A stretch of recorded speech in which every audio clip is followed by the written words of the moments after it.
दोस्तों नमस्कार, स्वागत है आप सभी का आपके चैनल उषा की किरण में। दोस्तों टाटा मोटर कमर्शियल व्हीकल्स जो कि देश की सबसे बड़ी कमर्शियल वाहन निर्माता कंपनी है, उन्होंने अपने BS6 फेज 2 गाड़ियों को लॉन्च कर दिया। तो दोस्तों इसी अवसर पर हमारा जाना हुआ Tata motor commercial vehicles plant Poona, और जहां पर दोस्तों हमने तमाम सारी डिपार्टमेंट्स का दौरा किया। वहां पर हमने जाना कि किस तरह से BS6 फेज 2 की गाड़ियों का मैन्युफैक्चरिंग किया जाएगा, साथ ही दोस्तों किस तरह के अब आपको नए फीचर्स, कंफर्ट और फ्यूल इकोनॉमी की जो है यहाँ पर फीचर्स देखने के लिए मिलेंगे। तो दोस्तों हमने विभिन्न डिपार्टमेंटों का दौरा किया, जिसके अंदर व्हीकल असेंबली है, पेंट शॉप है, इंजन मैन्युफैक्चरिंग है। तो आज हम आपको जानकारी देने वाले हैं दोस्तों कि टाटा की इन गाड़ियों के अंदर BS6 फेज 2 इंजन का मैन्युफैक्चरिंग किस तरह से किया जाता है। तो दोस्तों नमस्कार, अब हम आ चुके हैं टाटा मोटर्स के पुणे प्लांट के इंजन असेंबली डिपार्टमेंट के अंदर। यहाँ पर हम आपको पूरी प्रोसेस बताएंगे कि किस तरह से जो है एक इंजन का निर्माण किया जाता है। सबसे पहले दोस्तों मैं आपको बताना चाहता हूँ कि टाटा मोटर्स के इस प्लांट के अंदर 2.2 लीटर से लेकर के 5 लीटर तक के जितने भी इंजन हैं, उनकी यहाँ पर जो है असेंबली यानी कि मैन्युफैक्चरिंग का काम किया जाता है। तो सबसे पहले आप देख सकते हैं ये है ब्लॉक, और दोस्तों टाटा मोटर्स का खुद का फाउंड्री है जो कि पुणे में ही चिंचवड़ के अंदर इनका यहाँ पर फाउंड्री है, जहाँ से ये ब्लॉक्स आते हैं। और ब्लॉक्स आने के बाद में मशीन शॉप में इनकी मशीनिंग की जाती है। आप देख सकते हैं मशीनिंग होने के बाद में ये जो ब्लॉक है मशीन शॉप से यहाँ पर इंजन असेंबली के लिए सप्लाई कर दिए जाते हैं। अब ये जो ब्लॉक है इनके अंदर बहुत सारे फॉरेन पार्टिकल हो सकते हैं, जैसे कि मशीनरी करने के बाद में डस्ट है या चिप्स वगैरह है, उन सभी चीज़ों को यहाँ पर ये जो आप देख रहे हैं काफ़ी बड़ी सारी वॉशिंग मशीन जो है, इन वॉशिंग मशीन्स के द्वारा इनकी क्लीनिंग की जाती है। यहाँ पर दोस्तों इंजन ब्लॉक के अलावा जो ये क्रैंकशाफ्ट होती है या फिर जो सिलेंडर हेड होता है, उन सभी पार्ट की जो है यहाँ पर वॉशिंग की जाती है सबसे अच्छे से। ये सिलेंडर हेड है, इस साइड में आपका क्रैंकशाफ्ट है, और वहाँ पर मैंने आपको ब्लॉक दिखाया था। इन तीनों ही चीज़ों की इन दोनों मशीनों के द्वारा अच्छे से वॉशिंग की जाती है। और वॉशिंग करने के बाद में आप देख सकते हैं फिलहाल हम हैं 2.2 लीटर डाइकोर जो इंजन की असेंबली की जाती है उस डिपार्टमेंट के अंदर। और यहाँ पर जो है दोस्तों सबसे पहले मैं आपको दिखाना चाहूँगा कि पूरा इस असेंबली लाइन के अंदर पूरा हाइजीन को जो है यहाँ पर मेंटेन किया गया है, यानी कि यहाँ पर किसी भी प्रकार का कोई फॉरेन पार्टिकल एंट्री नहीं ले सकता है। वो डस्ट हो या बाहर की कोई धूल मिट्टी वाली हवा हो, वो जो है इस एरिया के अंदर नहीं आ सकती। तो पूरा का पूरा हाइजीन यहाँ पर मेंटेन किया गया है, क्योंकि इंजन जो होता है वो गाड़ी का हार्ट होता है, यानी कि इंजन की हेल्थ अच्छी है तो हमारी गाड़ी की हेल्थ भी अच्छी रहने वाली है। तो यहाँ पर दोस्तों मॉर्निंग में आप देख सकते हैं ऊपर डिस्प्ले के अंदर पूरी चीज़ें यहाँ पर डिस्प्ले होती रहती हैं कि हमारा टारगेट हमने कितना सेट किया है टारगेट वाइज, और हमने एक्चुअल में कितना आउटपुट निकाला, इंजन लॉस्ट हमारा कितना हुआ, और यहाँ पर हमारा वर्क का डिले हुआ है तो किस कारण से हुआ है, वो सारी की सारी चीज़ें जो है इस डिजिटल इंफॉर्मेशन डिस्प्ले के ऊपर हमें शो होती रहती हैं। आप देख सकते हैं कि ब्लॉक जो है हमारा सिलेंडर हेड ब्लॉक, वो यहाँ से क्लीन होकर के इस कन्वेयर के माध्यम से यहाँ पे आ जाता है। यहाँ पर अलग अलग प्रकार के जो पार्ट हैं वो यहाँ पर स्टेशन वाइज जो है अटैच किए जाते हैं, उनकी असेंबली की जाती है। साथ ही दोस्तों आप देख सकते हैं यहाँ पर आपको ऑटोमेशन भी देखने के लिए मिलेगा मशीनों के अंदर। यहाँ पर दोस्तों वॉल स्प्रिंग हो गए या वॉल गाइड है, इन सभी चीज़ों की असेंबली जो है इस लाइन के ऊपर क्रमशः की जाती है कुशल कारीगरों के द्वारा। और दोस्तों यहाँ पर एक चीज़ और बता देता हूँ कि हर स्टेशन के बाद में यहाँ पर कुछ चेक पॉइंट पैरामीटर भी होते हैं, उनका ख्याल यहाँ पर ऑपरेटर के द्वारा रखा जाता है कि हमने अपना कार्य पूरा किया है क्वालिटी के साथ में। तो आप देख सकते हैं दोस्तों इतनी सारी ये मशीनरी है, इन मशीनरी के द्वारा हर कार्य को यहाँ पर किया जाता है, और इनमें ऑटोमेशन है, और इनके अंदर कहते हैं ना कि बिल्कुल ही जीरो टॉलरेंस यहाँ पर जो है पद्धति को अपनाया जाता है, यानी कि अंदर किसी भी प्रकार की गलती होने के कोई चांसेस नहीं होते हैं। सारी प्रोसेस यहाँ पर होने के बाद में अब हमारा जो है अगला चरण होता है यहाँ पर कि wall seat area leak testing. इस मशीन के द्वारा हमारे वॉल के अंदर कहीं कोई लीकेज तो नहीं है, उसकी भी जांच पड़ताल यहाँ पर कर ली जाती है। आप देख सकते हैं यहाँ पर ये ओरिंग वगैरह लगाई हुई है नीचे, जिससे कि पूरा का पूरा लीक प्रूफ सिस्टम को यहाँ पर कर दिया जाता है। और जब वॉल की टेस्टिंग हो जाती है प्रॉपरली, तो फिर उस सिलेंडर हेड को आगे की ओर बढ़ा दिया जाता है। तो दोस्तों यहाँ आते आते तक हमारा सिलेंडर हेड का जो है कंप्लीट असेंबली का जो कार्य है वो पूरा हो जाता है, यानी कि हमारा सिलेंडर हेड कंप्लीट हो जाता है। अब दोस्तों इंजन के अंदर जो दूसरा पार्ट लगता है मेनली वो होता है पिस्टन।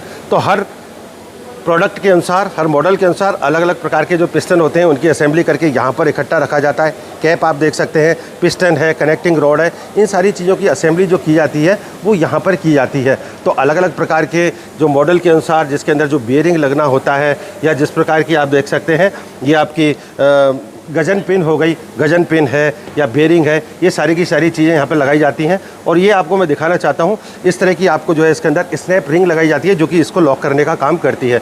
तो ये सारी प्रोसेस है। और यहाँ पर आपको मैं दिखाना चाहता हूँ दोस्तों, ये सब कनेक्टिंग रॉड हैं जिनको कि पिस्टन असेंबली के अंदर इन सभी चीज़ों का यूज किया जाता है। और ये आप देख पा रहे हैं, ये मशीन है पिस्टन IR हीटिंग ओवन। इसके अंदर जो है पिस्टन को पूरा का पूरा जो है हीटिंग ट्रीटमेंट देकर के पूरा कंप्लीट करके यहाँ पर रख दिया जाता है। तो हमारा सिलेंडर हेड हो गया और हमारा पिस्टन का असेंबली हो गया। ये दोनों चीज़ें कंप्लीट होने के बाद में हम इन दोनों चीज़ों को मेन लाइन जहाँ पर कि इंजन की असेंबली का कार्य होता है वहाँ पर हम भेज देते हैं। अब दोस्तों हमने देखा था कि सिलेंडर हेड और पिस्टन असेंबली की जो है पूरी प्रोसेस है वो किस तरह से होती है। उसी तरह से पैरेलली आपको मैं दिखाना चाहता हूँ कि बाहर जो 2 मशीन लगी हुई हैं, वॉशिंग मशीन, इनके द्वारा मशीन शॉप से आए हुए हमारे ब्लॉक जो है जो मशीन होकर के आता है, उसके अंदर कोई फॉरेन पार्टिकल हो, डस्ट हो, चिप्स हो, वो सारी चीज़ों को क्लीन करने के बाद में इस कन्वेयर के माध्यम से यहाँ पर ला लिया जाता है। और यहाँ से शुरुआत होती है हमारे इंजन के बनने की।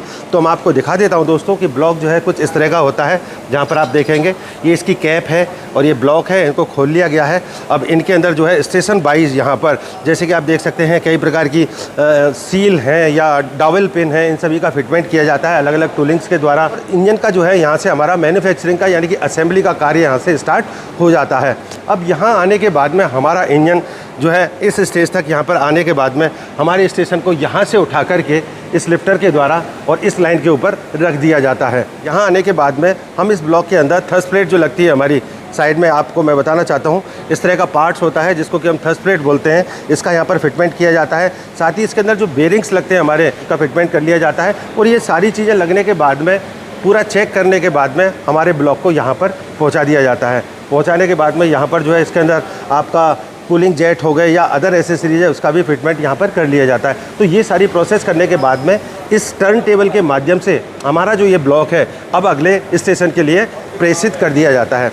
यहाँ पर आप देख सकते हैं वहाँ से हमारा ब्लॉक आ गया, इस टर्न टेबल के माध्यम से इसको टर्न करके पोजीशन के अनुसार सीधा कर लिया गया है। अब यहाँ से हमारी मेनली जो है इंजन की असेंबली का कार्य शुरू होता है। तो यहाँ पर दोस्तों एक तो सिलेंडर हेड हो गया, ब्लॉक हो गया और एक हो गया आपका क्रैंकशाफ्ट। ये 3 पार्ट होते हैं जिनका फिटमेंट यहीं से स्टार्ट हो जाता है। तो मैंने आपको शुरुआत में बताया था कि क्रैंकशाफ्ट की वॉशिंग भी इस मशीन के द्वारा करके यहाँ पर सप्लाई कर दी जाती है। और इस ऊपर जो आप देख रहे हैं हॉइस्ट के माध्यम से, इस हॉइस्ट के माध्यम से ऊपर इस क्रैंकशाफ्ट को यहाँ से उठाने के बाद में इंजन के अंदर यहाँ पर ड्रॉप कर दिया जाता है। ड्रॉप में रखने के बाद में इसके बाद में इसकी जो कैप्स हैं इनको लगाया जाता है। और कैप्स को लगाने के बाद में आप देख सकते हैं ये हमारे पास में DCNR मशीन है। DCNR मशीन मतलब कि MB cap bolt tightening machine बोल सकते हैं हम इसको, जिसके अंदर आपका डुअल साइकिल यानी कि अलग अलग प्रकार की जो साइकिल है वो एक ही बार में कंप्लीट हो जाती है। तो इस ऑटोमेटिक मशीन के द्वारा एक निर्धारित टॉर्क पर जो है हम इनको यहाँ पर टाइट कर देते हैं। टाइटनिंग होने के बाद में अगेन जो है हम इसको यहाँ पर लेकर के आ जाते हैं और इसके बाद में फिर अगली जो एसेसरीज है उसको लगा लिया जाता है। तो इस तरह से दोस्तों एक एक पार्ट लगता हुआ चलता है। और यहाँ पर आप देख सकते हैं पूरा डिजिटल इन्फॉर्मेशन डिस्प्ले, जिसके अंदर आपकी मशीन कितना टॉर्क कर रही है, कहीं कोई बोल्ट लूज तो नहीं रहा है, वो सारी की सारी इन्फॉर्मेशन जो है वो ऑपरेटर को पता चलती रहती है। तो ये सारी प्रोसेस होती है। और इस प्रोसेस को होने के बाद में इंजन के अंदर भी दोस्तों जिस तरह से व्हीकल के अंदर बहुत सारे पार्ट लगते हैं वैसे ही पार्ट यहाँ पर भी लगाए जाते हैं। अब इस स्टेशन पे आने के बाद में हमारा जो ये पिस्टन है, पिस्टन जो कि हमने पिस्टन असेंबली लाइन से असेंबली करके यहाँ पे लाया हुआ होता है, उसको यहाँ पर हम पिस्टन ड्रॉपिंग कर देते हैं। और पिस्टन ड्रॉपिंग करने के बाद में जो है यहाँ पर इसकी भी टाइटनिंग हो जाती है, यानी कि कनेक्टिंग रॉड के जो बोल्ट्स रहते हैं उनकी प्रॉपर जो टाइटनिंग है वो यहाँ पर हो जाती है। टर्न टेबल के माध्यम से इसकी पोजीशन को घुमाया जाता है। तो यहाँ पर हम देख रहे हैं वहाँ घुमाने के बाद में हम कनेक्टिंग रॉड के जो बोल्ट हैं उनको DCNR यानी कि आपका जो ये नट रनर है इसके द्वारा, कहते हैं ना कॉन रोड का जो टाइटनिंग नट रनर है, इसके द्वारा हम इसको यहाँ पर टाइट कर लेते हैं। तो ये सारी प्रोसेस है। और इन सभी को करने के बाद में यहाँ पर जो है पूरा स्कैन, ये जो आपका ये जो है स्कैनर, इसके द्वारा टेस्ट भी किया जाता है, चेक भी किया जाता है कि हमने प्रॉपर काम किया या नहीं किया। और ये सारी की सारी इन्फॉर्मेशन जो है वो आपके जो सिस्टम है कंप्यूटराइज उसके ऊपर चली जाती है। दूसरा दोस्तों मैं आपको बताना चाहता हूँ कि यहाँ पर हर स्टेशन के पास में एक हिस्ट्री कार्ड रहता है, जिसके अंदर ऑपरेटर जो भी काम करता है उसका पूरा का पूरा कंफर्मेशन करता है कि मैंने ये काम पूरा कंप्लीट किया और वो अपने यहाँ पर साइन भी करता है।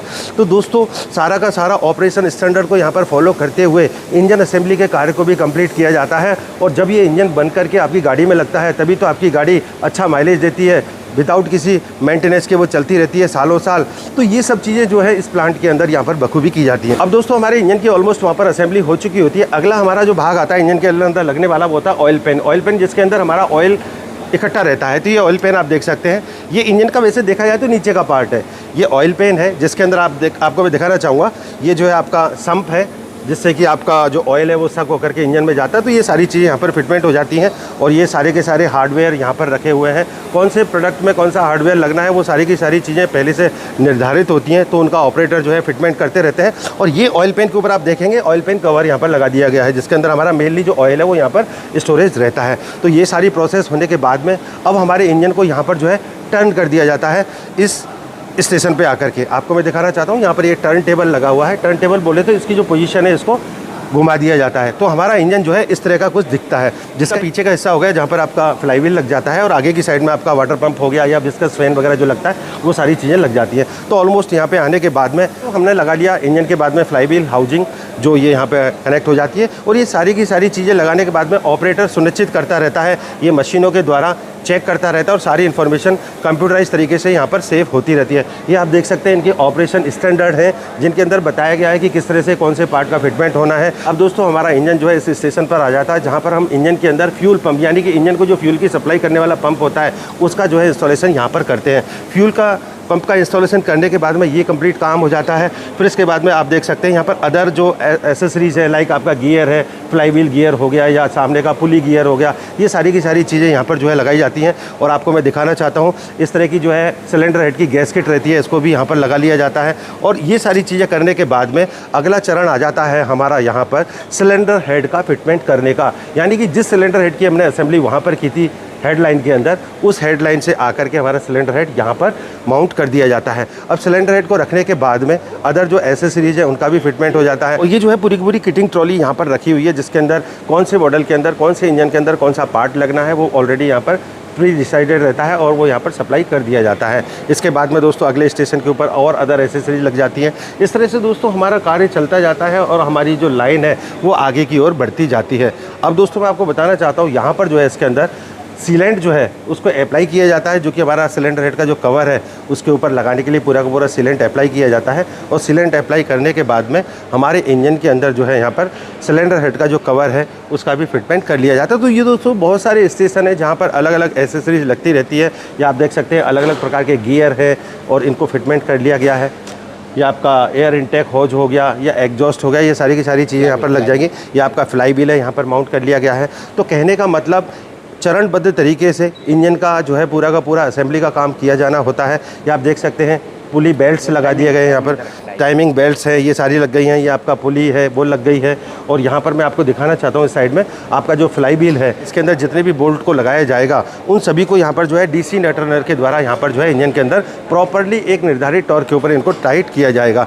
ये सारी चीज़ें होने के बाद में आप देख सकते हैं यहाँ पर ये कॉमन रेल वगैरह भी लगा दी गई है। तो इस तरह से एक एक पार्ट जुड़ता जाता है और हमारा जो इंजन है उसका कंप्लीशन का काम जो है पूरा होता जाता है। ये आप देख सकते हैं इसका जो सिलेंडर हेड का कवर है उसको भी लगा दिया गया है। तो ऑलमोस्ट हमारा इंजन यहाँ पर कंप्लीट हो चुका है। इंजन को इस चैम्बर के अंदर भेजा जाता है जहाँ पर इसकी क्लीनिंग होती है प्रॉपरली हवा के द्वारा, थ्रोली हवा के द्वारा। और फिर होने के बाद में अंदर जो है इंजेक्टर है या और अदर एसेसरीज है उसको लगा लिया जाता है। अब इंजन के बाहर आने के बाद में यहाँ पर टर्बो चार्जर का फिटमेंट कर लिया जाएगा। टर्बो चार्जर का फिटमेंट करने के बाद में यहाँ पर आप देख सकते हैं ये जो है न्यूमेटिक गन है जो कि ऑटोमेटिकली चलते हैं और ये बैटरी के द्वारा चार्ज होकर के यहाँ पे ये चलते हैं। इनके द्वारा इनका कार्य होता है, इलेक्ट्रिक गन है। इसके बाद में इंजन जो है हमारा फ़िल्टर वगैरह लग गए हैं और बाकी की चीज़ें लग गई हैं। अल्टरनेटर यहाँ पर लगा दिया गया है, फ़िल्टर लग गया है। सारा का सारा जो इंजन है हमारा लगभग वो यहाँ पर जो है कंप्लीट हो जाता है। तो इस तरह से दोस्तों हमारे पूरे इंजन असेंबली का जो कार्य है वो यहाँ पर कंप्लीट किया जाता है, यानी कि पूरे के पूरे ऑपरेशन स्टैंडर्ड का ख्याल रखते हुए इंजन असेंबली के अंदर इस तरह से इंजन की मैन्युफैक्चरिंग की जाती है। मैं समझता हूँ दोस्तों ये काफ़ी अच्छी जानकारी है, आपको अच्छी लगी होगी। अच्छी लगी है तो इस जानकारी को आप अपने मित्रों में भी शेयर करें और चैनल पर पहली बार आए हों तो सब्सक्राइब करना ना भूलें। फिर मिलते हैं किसी ऐसे ही वीडियो में, तब तक के लिए जय हिंद, जय भारत।